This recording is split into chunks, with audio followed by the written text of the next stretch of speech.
Good morning students. In this video நாம style tag பத்தி பார்க்கலாம். So நான் programming coding HTML programming coding type பண்ணிருக்கேன். இதுல வந்து என்ன பண்ணிருக்கேன் அப்படினா 11th ஸ்டாண்டர்ட்ல நாம என்ன போய் படிக்க போறோம் and 12th ஸ்டாண்டர்ட்ல என்ன படிக்க போறோம் நீங்க டிஸ்ப்ளே பண்ணிருக்கேன். ஒவ்வொண்ணுக்கு வந்து heading levels அப்ளை பண்ணிருக்கேன். 4 heading levels அப்ளை பண்ணிருக்கேன். So அதுக்கு அப்புறம் center tag யூஸ் பண்ணிருக்கேன். இங்க center tag க்ளோஸ் பண்ணிருக்கேன். So இதெல்லாம் சென்ட்ரல் வியூ ஆகும். So இதை எப்படி சேவ் பண்ணிருக்கேன் அப்படினா style1.html சேவ் பண்ணிருக்கேன். இங்க ஸ்டைல் அப்படிங்கிற டேக் நான் யூஸ் பண்ணவே கிடையாது. ஸோ இதை நம்ம அவுட்புட்டை எடுத்து சில சேஞ்சஸ் பண்ணதுக்கு அப்புறம் ஸ்டைல் டேக் யூஸ் பண்ணால் என்ன அட்வான்டேஜஸ் அப்படிங்கிறத பார்க்கலாம். ஸோ ஃபர்ஸ்ட் இதுக்கான அவுட்புட் நாம் பார்க்கலாம். ஸோ ஸ்டைல் டேக் நான் சேவ் பண்ணி வச்சுட்டேன் style1.html அப்படின்னு சொல்லி. அதுக்கான கோடிங்கை நான் style1.html சேவ் பண்ணி வச்சுருக்கேன். ஸோ அதை ரைட் கிளிக் பண்ணி ஓப்பன் வித் கூகுள் குரோம் கொடுக்குறேன். ஸோ இப்போ ஓப்பன் ஆகுது.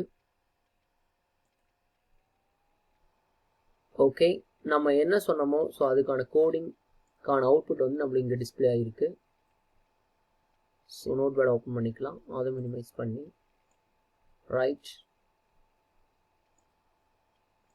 ஸோ இதுக்கான கோடிங் வந்து நம்மளுக்கு இங்கே டிஸ்பிளே ஆகிருக்கு. இப்போ பார்த்தீங்க அப்படின்னா இந்த கோடிங்கில் H1 அப்படிங்கிற லெவலில் 11th standard and 12th standard இருக்குது. ஸோ இந்த ரெண்டுமே வந்து இங்கே H1 லெவலில் டிஸ்பிளே ஆயிருக்கு. அண்ட் தென் H2ல வந்து we are going to learn HTML. இங்கே H2 லெவலில் we are going to learn PHP அப்படின்னு கொடுத்துருக்கோம். ஸோ அந்த ரெண்டு ஈவன் தான் இருக்குது H2 லெவல். ஸோ எதுக்காக வந்து இதை நான் சொல்கிறேன் அப்படின்னா, இப்போ இந்த 11th standard and 12th standard இந்த ரெண்டு மட்டும் நான் ஒரு ரெட் கலர் நான் ஷோ பண்ணணும் அப்படின்னா நம்ம என்ன பண்ணுவோம், ஸ்டைல் டேக் யூஸ் பண்ணாமல் நான் பண்ணணும் அப்படின்னா ஸோ இந்த இடத்துல நான் ஃபாண்ட் அப்படிங்கிற டேக்கை நான் ஓப்பன் பண்ணி ஆகணும். அண்ட் தென் கலர் அப்படின்னு சொல்லி ரெட் அப்படின்னு கொடுக்கணும். So colour is a attribute, red is A value கொடுத்து முடிச்சதுக்கப்புறம் ஸோ இங்கே நான் வந்து என்ன பண்ணணும்னா ஃபாண்ட்டை க்ளோஸ் பண்ணணும். ஸோ இப்படி க்ளோஸ் பண்ணி இப்போ நான் இதை சேவ் பண்ணுறேன். அண்ட் தென் இதை நான் ரீப்ரெஸ் பண்ணும்போது நம்மளுக்கு வந்து 11th ஸ்டாண்டர்ட் அப்படின்னு இங்கே டிஸ்பிளே ஆகுது. ஸோ சேம் திங் நான் என்ன பண்ண போகிறேன் அப்படின்னா, இதையும் நான் ரெட் கலரில் மாற்றணும் அப்படின்னா என்ன பண்ணணும்னா காப்பி, இங்கே கொண்டு போய் என்ன பண்ணணும் அப்படின்னா பேஸ்ட் பண்ணுறேன். Right click paste. ஓகே, இப்போ நான் ஃபாண்ட் டேக்கிங் க்ளோஸ் பண்ணுறேன். Sorry, font. ஓகே, நான் இங்கே பாருங்கள் சேவ் பண்ணிட்டேன். ரீஃப்ரெஷ் பண்ணுறீங்க, ரீலோட். ஓகே, இப்போ 11th standard and 12th standard ரெண்டுமே என்ன பண்ணியிருக்கு அப்படின்னா நான் இப்போ ரெட் கலரில் ஷோ பண்ணிட்டேன். ஸோ நான் இப்படி வந்து இப்போது ரெண்டு லெவல்ஸ் ஆஃப் ஹெட்டிங் யூஸ் பண்ணியிருக்கேன் அப்படிங்காட்டினா டக்குன்னு ஃபாண்ட் டேக் ரெண்டு இடத்துல போட்டேன். ஸோ இதே மாதிரி H1 அப்படிங்கிற டேக் வந்து கிட்டத்தட்ட ஒரு 10 டைம்ஸ் இருக்குது அப்படின்னா ஒவ்வொரு இடத்துலையும் இதனோட ஹெட்டிங் லெவல் H1 அப்படிங்கிற ஹெட்டிங் லெவலில் வந்து நான் ரெட் கலர் ஷோ பண்ணணும் அப்படின்னா நான் ஒவ்வொரு இடத்துலையும் போய் ஃபாண்ட் அப்படிங்கிற டேக் ஓப்பன் பண்ணி க்ளோஸ் பண்ணணும், ஓப்பன் பண்ணி க்ளோஸ் பண்ணணும். அதோட கலர் எல்லாமே டிஃபைன் பண்ண வேண்டிய சூழ்நிலை வரும். ஸோ இதை ஓவர் கம் பண்ணுறதுக்காக தான் எதை யூஸ் பண்ணாங்க, ஸ்டைல் அப்படிங்கிற டேக்கை யூஸ் பண்ணாங்க. ஸோ இங்கே முதலே நம்ம ஸ்டைல் டேக்கை ஓப்பன் பண்ணி நாம H1 அப்படிங்கிற டேக்குக்கு வந்து ஃபாண்ட் கலர் இதுதான் அப்படின்னு டிட்டர்மின் பண்ணிட்டோம் அப்படின்னா அதன் அப்போ எங்கெல்லாம் நம்ம H1 யூஸ் பண்ணுறோமோ அங்கே எல்லாமே வந்து அந்த கலர் ஷோ ஆகும். ஸோ இது அப்படியே இருக்கட்டும். இப்போ ஃபார் எக்ஸாம்பிள் ஹெட்டிங் லெவல் 2 வந்து நான் என்ன பண்ண போகிறேன் அப்படின்னா க்ரீன் கலரில் ஷோ பண்ண போகிறேன். ஸோ அதுக்கு நான் வந்து ஸ்டைல் டேக் யூஸ் பண்ண போகிறேன். ஸ்டைல் டேக் அப்படிங்கிறது முன்கூட்டியே டிட்டர்மின் பண்ணுறது அப்படிங்கிறதுனால அதை வந்து நம்ம ஹெட்டிங் அப்படிங்கிற டேக்கில் நம்ம எழுதலாம். ஃபார் எக்ஸாம்பிள் இப்போ நான் எழுத போகிறேன் ஸ்டைல் அப்படிங்கிற டேக் வந்து யூஸ் பண்ண போகிறேன். ஸ்டைல் டேக் ஓப்பன் பண்ணிட்டேன். அண்ட் தென் இப்போ நான் ரைட் பண்ண போகிறது என்ன அப்படின்னு சொன்னேன் அப்படின்னா H2 அப்படிங்கிற அந்த டேக்கோட நேமை நான் போட்டுனாவே போதும். அந்த நேமை போட்டு அந்த நேமுக்கு அந்த டேக்கோட நேமை போட்டு அதில் என்ன கலர் வேணும் அப்படிங்கிறத சொல்லிட்டுனா போதும். அந்த டேக் எங்கெல்லாம் யூஸ் பண்ணுறோமோ அங்கெல்லாம் வந்து நம்மளுக்கு என்ன வரும் அப்படின்னா அந்த கலர் ஷோ ஆகும். ஃபார் எக்ஸாம்பிள் H2னா நீங்கள் ஸ்டைல் டேக் ஓப்பன் பண்ணிவிட்டு டேரெக்டாக கொஞ்சம் தள்ளி நீங்கள் எழுதிக்கலாம் H2 அப்படிங்கிற டேக்கில் வந்து நான் என்ன யூஸ் பண்ண போகிறேன் அப்படிங்கிறது. ஸோ நம்ம H2 அப்படின்னு போட்டு இந்த கர்லி பிரேசஸ் வந்து ஓப்பன் பண்ணிக்கங்க. ஸோ இதில் வந்து என்ன பண்ணேன்னா கலர் அப்படிங்கிற அந்த ஆட்ரிபியூட்டை மட்டும் போட்டு கோலன் போட்டு என்ன கொடுக்குறீங்க அப்படின்னா ப்ளூ ஆர் க்ரீன் தான் சொன்னோம், க்ரீன் அப்படின்னு கொடுங்க, க்ளோஸ் பண்ணுங்க. ஸோ தட் அப்புறம் கர்லி பிரேசஸை க்ளோஸ் பண்ணிடுங்க. ஸோ இப்போ நம்ம சேவ் பண்ணுறோம். சாரி, என்ன பண்ணலாம் அப்படின்னா ஸ்டைல் டேக்கை க்ளோஸ் பண்ணுறேன். ஸோ இப்போ ஸ்டைல் டேக்கை க்ளோஸ் பண்ணுறேன்.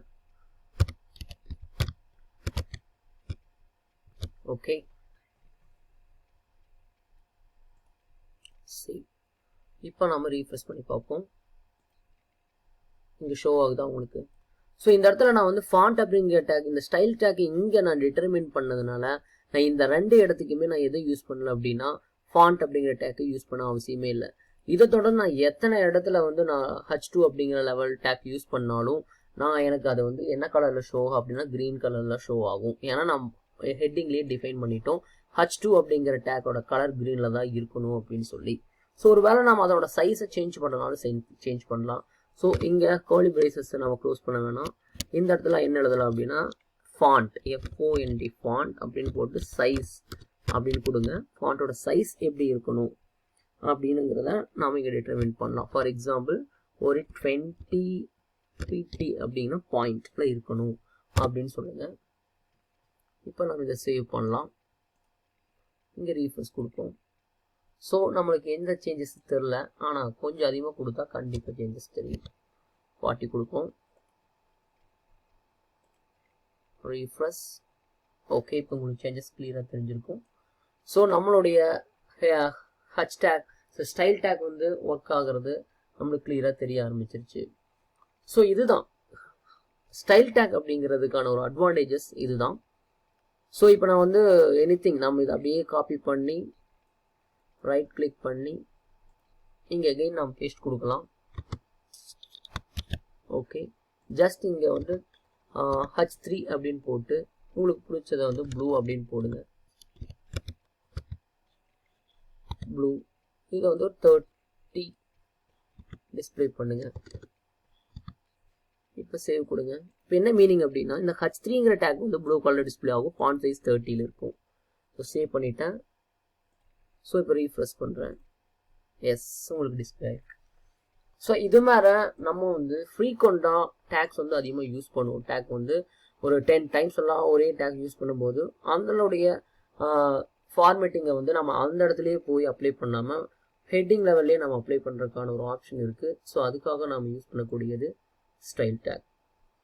இதுலேயே பார்த்தீங்கன்னா ஒரு அட்வான்டேஜஸும் ஒன்று இருக்குது. என்ன அட்வான்டேஜஸ் அப்படின்னு பார்த்தீங்கன்னா இதே இந்த ஒரே ஒரு ப்ரோக்ராமில் மட்டும்தான் நம்ம வந்து இந்த ஸ்டைல் டேக்கை யூஸ் பண்ண முடியும். ஸோ இதே மாதிரி யூஸ் ஆகக்கூடிய ஒன் ஆஃப் த கோடிங் தான் சிஎஸ்எஸ். சிஎஸ்எஸ் எதுக்கு அப்படின்னா இதே ஜஸ்ட் நீங்கள் இதை வந்து CSS.css ஸ்டோர் பண்ணி வச்சிட்டிங்க அப்படின்னா ஜஸ்ட் லிங்க் பண்ணிங்கன்னா மட்டும் போதும். நீங்கள் இது வந்து ஸ்டைல் 1 HTML ப்ரோக்ராம். இப்போ ஸ்டைல் 2 அப்படின்னு தனியாக நான் ஒன்று டிஃபைன் பண்ணுறேன். இதை க்ளோஸ் பண்ணிவிட்டு அங்கே ஒரு ப்ரோக்ராமை நான் வந்து இது மாதிரி நான் டைப் பண்ணுறேன்னு வைங்க. ஸோ அங்கேயே எனக்கு வந்து இந்த H1 H2 வந்து இது மாதிரி டிஸ்பிளே ஆகணும், ரெட் கலர்லையும் க்ரீன் கலர்லையும் டிஸ்பிளே ஆகணும் அப்படின்னா நான் என்ன பண்ணணும்? இதே மாதிரி ஸ்டைல் டேக் அப்ளை பண்ணணுமா அப்படின்னு கேட்டிங்கன்னா அப்ளை பண்ணி நம்ம இது பண்ணலாம். ஆல்டர்னேட்டிவாக நம்ம CSS அப்படின்னு இதை வந்து நம்ம சேவ் பண்ணி ஸ்டோர் பண்ணி வச்சிட்டோம் அப்படின்னா ஜஸ்ட் லிங்க் பண்ணால் மட்டும் போதும். நீங்கள் எந்த ப்ரோக்ராம் HTML ஒரு ஃபைல் இல்லை எத்தனை ஃபைலுக்கு வேணாலும் அதை நம்ம அப்ளை பண்ணிக்கலாம். ஃபார் எக்ஸாம்பிள் நாம் அடுத்த வீடியோவில் அதை பார்க்கலாம் என்ன அப்படின்னு. தேங்க்யூ.